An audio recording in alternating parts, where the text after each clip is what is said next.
নমস্কার সবাইকে, কেমন আছেন আপনারা সবাই? আশা করি ভালোই আছেন। আমিও আজকে খুব ভালো আছি, কারণ আজকের দিনটা দেখতে পাচ্ছেন, দিনটা খুবই সুন্দর। এই কিছুদিন যা রৌদ্র দিয়েছে না, একদম জ্বালিয়ে পুড়িয়ে ছাই করে দিয়েছে। আজকের ওয়েদারটা খুব ঠান্ডা ঠান্ডা ওয়েদার, একদম রৌদ্র নেই কিন্তু আবার বৃষ্টিও নেই। কালকে রাত্রে একটু একটু বৃষ্টি হয়েছিল, কিন্তু তারপর থেকে আর বৃষ্টি হয়নি। খুব ঠান্ডা ওয়েদার, ভালোই লাগছে। আর আজকের ব্লগটা বন্ধুরা সকাল 7টা থেকে শুরু করলাম। হাজব্যান্ডের জন্য এখানে কোয়াশ ভাজা করছি, আর ভেন্ডি আর আলু কেটে রেখেছি, ভাজা করব আমাদের জন্য। আর ওদিকে পটল ভাজা করে রেখেছি, ওটাও হাজব্যান্ডকেই দিয়ে দেব। তো যেটা বলছিলাম, আজকের ওয়েদারটা খুবই ভালো লাগছে। আর ওয়েদারটা ভালো থাকলে দেখবেন একটু যদি খুব বেশি অনেকদিন থেকে বৃষ্টি হয় তাহলেও মনটা ভালো লাগে না, মনটা খারাপ হয়ে যায়। আর যদি খুব বেশি রৌদ্র দেয়, জ্বালিয়ে পুড়িয়ে ছাই করে দেয়, তাহলেও ভালো লাগে না।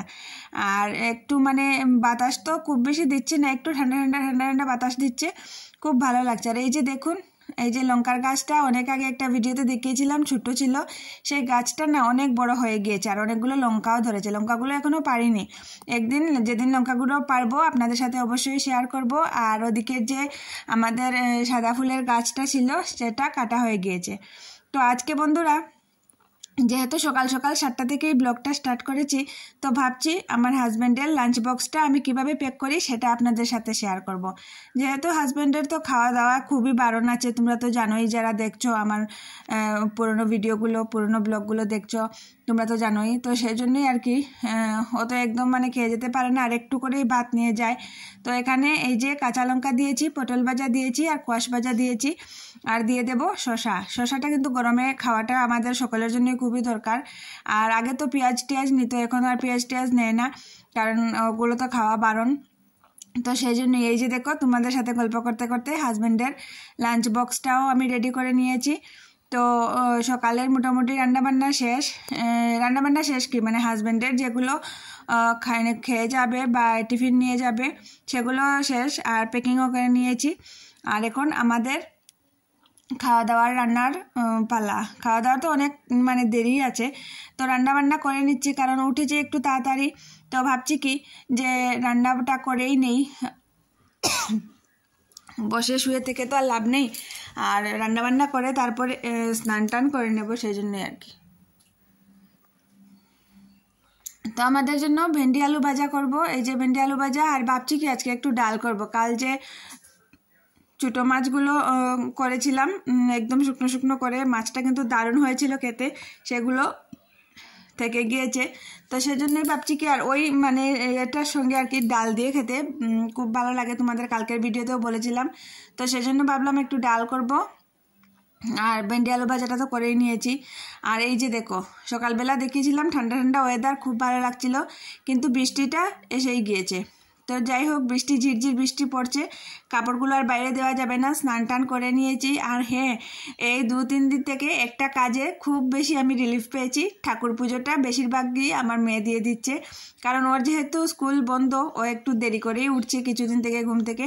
তো ওটার সাথে সাথে আমি বলছি কি যে না, একসাথে তুমি ফ্রেশ হয়ে স্নানটা করে ঠাকুর পুজোটা দিয়ে দাও, তারপর বসে বসে পুরো দিন হোমওয়ার্ক করতে পারবে। কারণ ওদের স্কুলে না এত বেশি হোমওয়ার্ক দেয়, কি বলবো তোমাদের। তো পুজো টুজো দিয়ে, ও তো পুজো দিয়ে দিয়েছে। আমি স্নান টান করে খাওয়া দাওয়া করেছি অনেকক্ষণ, তো ডালটাও করে নিয়েছি। ওদিকে হাজব্যান্ডের জন্য যে কোয়াশটা করেছিলাম সেটা থেকে গিয়েছে, ভেন্ডি আলু ভাজা থেকে গিয়েছে, আর ডাল তো আছেই। আর হাজব্যান্ডের জন্য তরকারিটাও করে নিয়েছি, ঝিঙে তরকারি। তো এখন আর তেমন কিছু করার নেই, কাজবাজ আজকে অনেকটা তাড়াতাড়ি উঠায়, তাড়াতাড়ি কাজগুলো শেষ হয়ে গেল। এটাই কিন্তু ভালো লাগে, যে কাজই যদি পরে করব সেটা ভেবে বসে থাকি, তাহলে কিন্তু পর হয়ে অনেক দেরি হয়ে যায়। আর যদি না ভাবি কি না করেই নেই, বসে থেকে কি করব, বা করে নেই তারপর বসবো, তাহলে কিন্তু দেখবে সব কাজ টাইম টেবিলে হয়েও যায়। আর আবার একটা ফ্রিভাবে কোন টেনশন ছাড়া, বা তাড়াতাড়ি করতে হবে কোনো তাড়াতাড়ি ছাড়াই করা যায়। তো আমারও আজ সেটাই হলো, অনেক কাজ বাজ ছিল, সেগুলো সব কিছু কমপ্লিট। আর বৃষ্টি হোক রৌদ্র হোক, তোমরা তো জানোই যে আমার কাপড় চোপড় ধুতে হয়, সেগুলো ধুয়েছি। আর এই যে দেখো, এত বড় মিষ্টি কুমড়োটা কালকে আনা হয়েছে বাজার থেকে, তো এটা রান্না করব। দেখি হাজব্যান্ড বলছে যে কিছুদিন পরে খুব বেশি বৃষ্টি পড়বে, এটা রেখে দাও। তো আমি ভাবছি রাখবো না, দেখি যদি কোন দরকার পড়ে তাহলে তো কেটে নেবো, আর না হলে রেখে দেবো, কিছুদিন পরে খাওয়া যাবে। এই মিষ্টি কুমড়োটা কিন্তু যদি পুরো পাকা থাকে তাহলে অনেক দিন পরেও কিন্তু খাওয়া যায়, আর যদি কাঁচা থাকে তাহলে তো এগুলো পচে যায় বা নষ্ট হয়ে যায়, তো সেজন্য আর কি সঙ্গে সঙ্গে খেতে হয়। তো আমার খাওয়া দাওয়া শেষ হয়ে গিয়েছে অনেকক্ষণ, তারপর কি রান্না হলো না হলো সবটাই তোমাদের সাথে শেয়ার করলাম। আর এখন ভাবছি কি যে না একটু গ্যাস ট্যাস মুছে নিই, তারপর একটু শুয়ে বসে দিন কাটাবো এই আর কি। আর মেয়ে ওদিকে লেখালেখি করছে, ওকেও মোবাইলটা একটু দিতে হবে, কারণ ওদের হোমওয়ার্কগুলো সব মোবাইলেই দিয়েছে, যেহেতু মোবাইলের জমানা তোমরা তো মানে বুঝতেই পারছো। তো ওকে একটু মোবাইলটা দেবো, দিয়ে আমি একটু শুয়ে থাকবো। আর কারেন্ট নেই জানো, কাল রাত 9:30টার সময় যে কারেন্ট গিয়েছে, এখনও কারেন্ট আসেনি। বিকাল দিকে হয়তো আসবে, একটু একটু তো বৃষ্টি হচ্ছে, বৃষ্টি হলে তো আর ওরাও কাজ করবে কীরকম, তো হয়তো আসবে, খুব বেশি তো ঝড় তুফান দেয়নি, সেটার জন্যই বলছি কারেন্টটা আসতে পারে।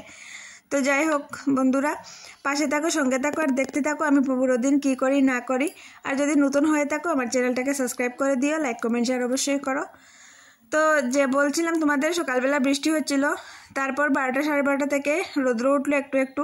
তো আমি কাপড়গুলো বাইরে দিয়েছিলাম, আর জানো একটু একটু রৌদ্রতেই না কাপড়গুলো অনেকটাই শুকিয়ে গিয়েছে। 2-1টা কাপড় একটু একটু, এই যে মেয়ের হাফ প্যান্ট এগুলো আর কি কোমরের দিকটায় একটু একটু ভিজা থেকে গিয়েছে, আর নাইলে প্রায় বেশিরভাগ প্রায় সব কাপড়ই শুকিয়ে গিয়েছে, 2-1টা কাপড় শুধু একটু একটু ভিজা। তো 12টা 12:30 1টার পর থেকে কিন্তু রৌদ্র উঠেছিল। আর এই বাচ্চাদের না স্কুল বন্ধ হয়েছে, এক জ্বালা হয়েছে, বারবার ক্রিকেট খেলবে নিচে উঠোনে, আর এই ছাদের উপরে বলটা ফেলবে, তারপর আবার নিতে আসবে। পুরো দিন থেকে এরা এটাই করছে, বারবার নিচে নামছে, উপরে যাচ্ছে শুধু বলটা, কারণ ছোটো জায়গা, আর ক্রিকেট খেলতে তো বলটা উপরে চলেই আসে, তো ওদের বলটা বারবার চলে আসছে। এই সেই মানে বলছিলাম আর কি যে আস্তে খেলো, বা এই সেই বারবার উপরে উঠবে নামবে, এটাও তো দিকদারি হয়ে যায় না, উঠতে নামতে যদি পরে টরে যায়, তো এটাই আর কি।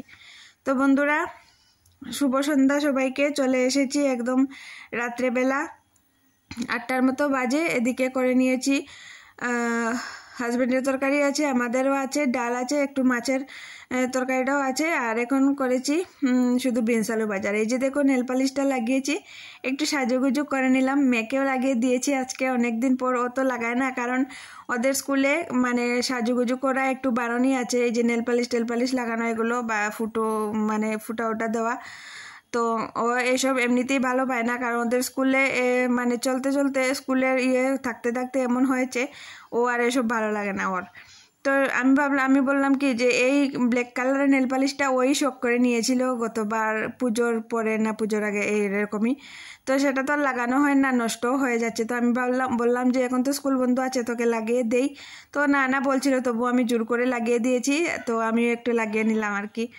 তো কোনো কোনো সময় দেখবে মেয়েরা ঘরে থাকলে মেয়েদেরকে সাজানোটা ভালো লাগে, যখন মেয়েরা ছোট থাকে, আর যখন বড় হয়ে যায় তখন ওরা আবার মানে উল্টো হয়ে যায়, ওরা মাকে সাজিয়ে দেয়, এটাই।